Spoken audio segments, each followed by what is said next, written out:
if we're able to identify the catchability of the flat sweep versus chain sweep on the Bigelow net, now it's the same net, and able to clearly identify that there's a significant difference in efficiency, catchability of the chain sweep versus the other, aren't we better off, or I'm just asking, if you, from your perspective now, your area's got a completely different set of problems than Mid-Atlantic's got. But if we address the catchability issues on flats and apply that to the time series that the Bigelow's created, then the albatross data does not become as relevant. Because you'll now have 8 or 9 years worth of data from the Bigelow and with this back calculation of efficiency, of catchability. Is that a better use of our time as opposed to going back and your suggestion, which if you wanted to do that, I've suggested you put it on a twin trawl right away, a 41 on a 36 on one side and the Bigelow on the other, and it would not take long to make the determination of what the efficiency is used. Yeah, they're both extremely important, and I think since the catchability one is on the table and it's being used in every assessment, that would be priority.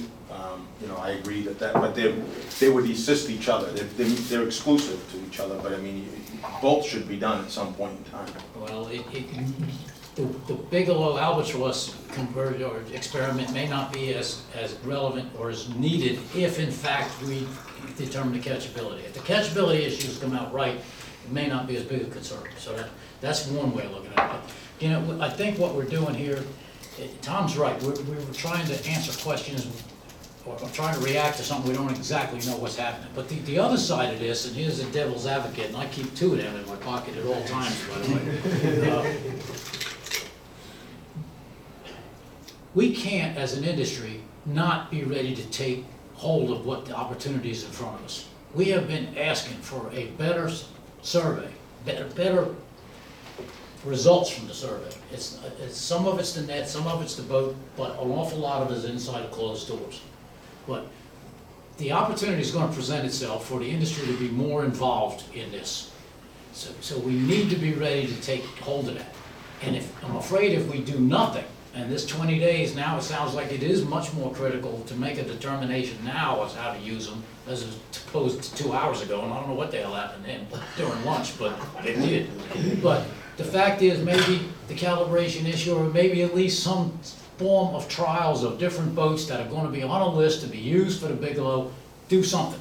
And if I understand you right, John, you're talking about, is the Bigelow going to be on scene when these boats are there, or are you just talking strata that she will or will not have worked? What was your... The time periods for my contract are specific to the time periods of the normal schedule of the Bigelow.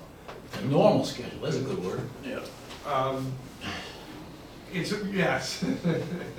It was specific that it was to match coincident with spring and fall Bigelow time periods. Those were the instructions I was given and the target. Are they side by sides, John? I don't think we were that specific because Michael and I were trying to keep all options open. It would seem to me that you would want to try and have them as close in time, or at least have the same weighting, so you'd have the same kind of number of tows by depth, temperature, time of day as the dominant things. I think it would be important. Is there any reason why they couldn't be side No, by there side? isn't. That's open. I didn't specify that it would have to keep up with the Bigelow or anything like that. We were focusing on the coincidence in time, and then the capacity to match the resulting Bigelow performance of the net, head rope height, door width, all those things, bottom contact, and speed over bottom.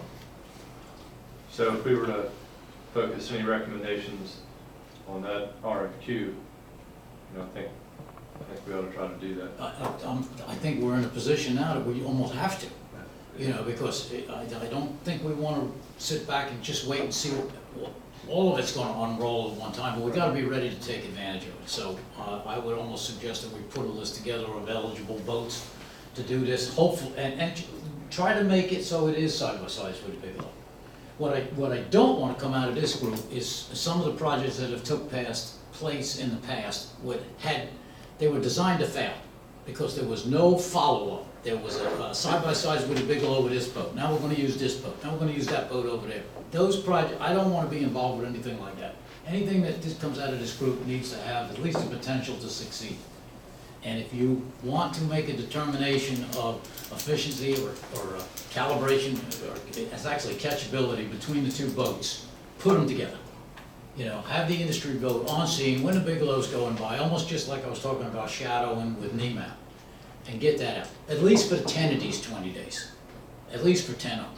You know, I hate to commit to all 20 right now, but at least it showed good faith on our part if we were willing to at least talk about it at that level. But that's where I'm at with it now. Jim?